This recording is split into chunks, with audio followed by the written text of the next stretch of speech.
Right, let's go into a little bit of health routine. What sort of health routines do you have? Let's share that with our audience. So here I've got this lovely young-looking coach with beautiful smile, reshuffling her business, going forward.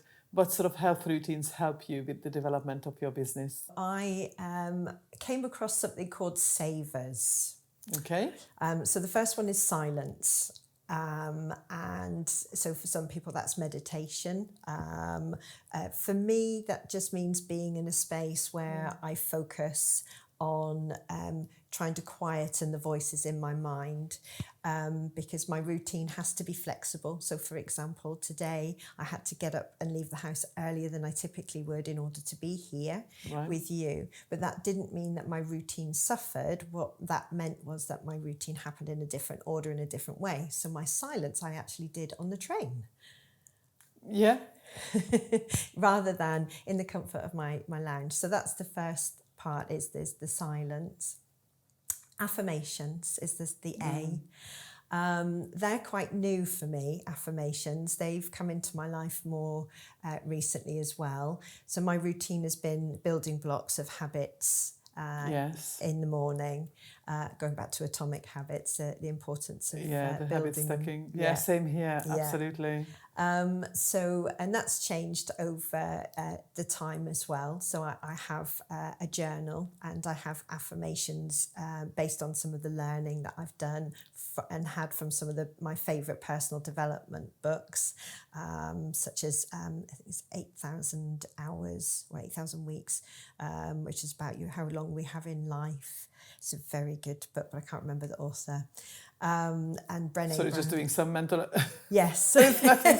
So 52 weeks in a year, so 2 years is 100.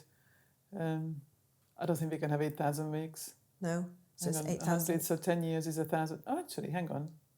Yeah, 8,000 odd weeks for if you live to 80. That's it, yes. So that's the average lifespan. Yeah, so 8,000 weeks. Yeah, that book really inspired me. So I've got lots of quotes in there which I've turned into affirmations. Oh, wow, cool. So those I read every morning. There's some great affirmations from another of my favourite authors, Brené Brown. So that's in my journal. And then I came across Louise Hay recently, and so there's affirmations from her book, I Can Do It.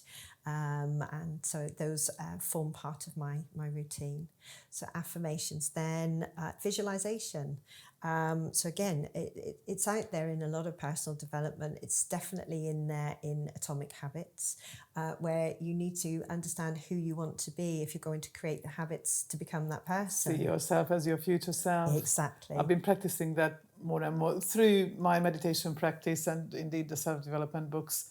To see yourself as your future self now, and become that person. And it's so incredibly powerful. Yes. It is mind-blowing. And then the E is exercise.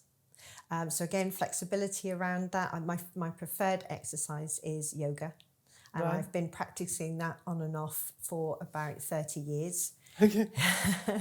But I do enjoy a nice high intensity interval routine as well. And walking, I've never been a slow walker, so walking for me is a bit of a speed walk, so that's really good for the health. Note to self not to go for a walk with you.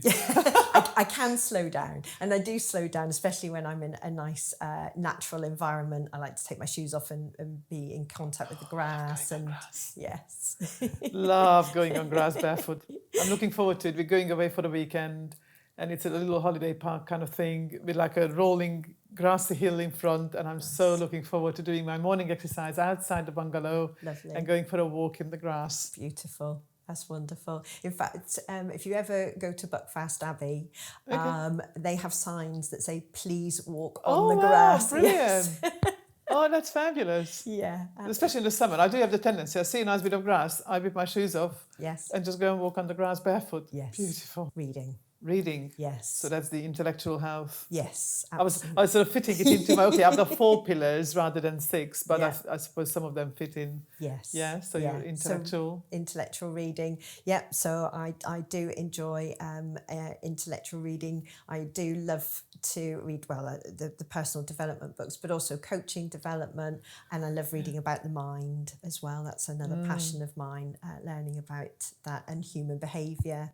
I did a degree in social sciences, so Right, okay. that's all of great interest to me. And then the final S is scribe, to write. Right, okay, the journaling. Yes, yeah. So writing your notes, whether that's free writing, whether that's journaling to prompts, and I do that in the morning and I do that in the evening. I journal my thoughts, I journal my gratitude, I journal my progress, the things I've learned, the people that I've met, and all the things I got to do.